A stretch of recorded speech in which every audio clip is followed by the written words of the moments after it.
installed a diesel heater in the camper. There's a little ticking going. It's not loud at all. I got it piped right on in through to the camper. Secondary heat. We got propane, now a diesel heater.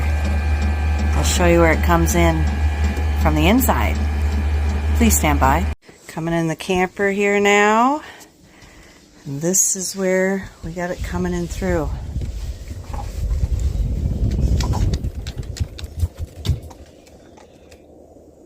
I don't know if you can hear it blowing there.